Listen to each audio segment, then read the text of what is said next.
एक मोठी बातमी आहे। मनोरमा खेडकरचा बंदूक परवाना रद्द होण्याची शक्यता आहे। पुणे पोलिसांकडून मनोरमा खेडकरला लेखी उत्तर सादर करण्याचे आदेश देण्यात आले आहेत। शेतकऱ्यांना धमकावणारा व्हिडिओ समोर आल्यानंतर उत्तर मागण्यात आले आहे। लेखी उत्तर न मिळाल्यास बंदूक परवाना रद्द होणार आहे।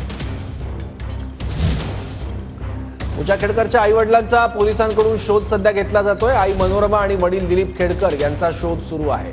धमकावणं आणि शस्त्रास्त्र कायद्याचं उल्लंघन केल्याप्रकरणी त्यांच्यावर गुन्हा दाखल झालेला आहे। याबद्दल आणखी माहिती घेऊया। आपले प्रतिनिधी योगेश बोरसे आता आपल्या सोबत आहेत। योगेश, आता एक एक कारणामे या खेडकर कुटुंबाच्या आता समोर येत आहेत, पोलीस शोध घेत आहेत।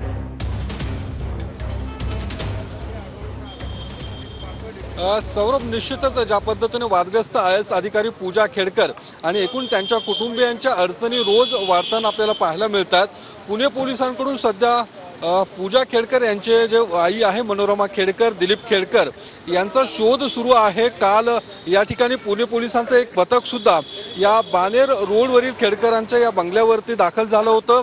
त्यावेळी सुद्धा या पोलिसांच्या पथकाने खेडकर कुटुंबियांचा शोध घेण्याचा प्रयत्न केला, मात्र या ठिकाणी ते आढळून आले नाही की सापडले नाही। त्यानंतर या ठिकाणी आपण पाहू शकतो एक मोठा ताला सुद्धा या घराला लावण्यात आलेला आहे। त्यामुळे हे कुटुंबीय या ठिकाणी राहत नसल्याची माहिती पुणे पोलिसांकडून देण्यात आलेली आहे। तर दुसरी एक टीम अहमदनगरच्या पाथर्डी या ठिकाणी दिलीप खेडकर यांचं पुन्हा एक नवीन दुसरा एक बंगला आहे, त्या ठिकाणी सुद्धा पुणे पोलिसांकडून या मनोरमा खेडकर, दिलीप खेडकर यांचा शोध घेण्यात आला, मात्र त्या ठिकाणी सुद्धा हे सापडले नाहीयेत। मात्र पुणे पोलिसांच्या वेगवेगळ्या टीम्स सध्या या खेडकर कुटुंबियांच्या शोधात आहेत। तर दुसरीकडे मनोरमा खेडकर यांनी मुळशीमध्ये ज्या शेतकऱ्यांना बंदूक पिस्तूल दाखवली होती, या पिस्तूलचं जर लायसन्स आहे ते रद्द करण्यात येईल अशा पद्धतीच्या माहिती ही पुणे पोलिसांकडून देण्यात आलेली आहे।